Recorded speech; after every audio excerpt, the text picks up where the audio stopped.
புதுச்சேரி முதலமைச்சராக ரங்கசாமி மற்றும் அமைச்சர்கள் பதவியேற்பு விழா மக்கள் மாளிகையில் நடைபெற்றது. இந்த விழாவில் சிறப்பு விருந்தினராக கலந்து கொண்ட துணைநிலை ஆளுநர் பதவி பிரமாணம் செய்து வைத்தார்.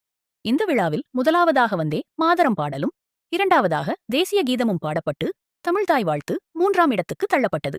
இதற்கு எதிர்ப்பு தெரிவித்தும் துணைநிலை ஆளுநரின் செயலை கண்டித்தும் புதுச்சேரி தமிழ் உரிமை இயக்கத்தினர் கருப்பு கொடியுடன் ஆளுநர் மாளிகையை முற்றுகையிட்டு போராட்டத்தில் ஈடுபடப் போவதாக அறிவித்திருந்தனர்.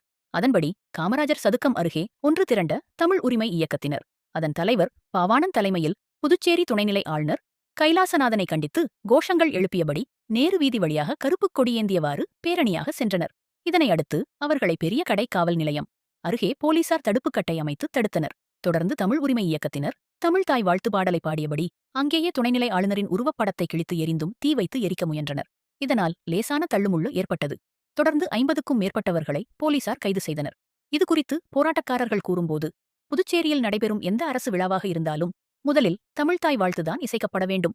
தொடர்ந்து தமிழ்தாய் வாழ்த்து அவமதிக்கப்பட்டால் மீண்டும் ஒரு மொழி போர் உருவாகும் என்றும் அவர்கள் எச்சரித்தனர்.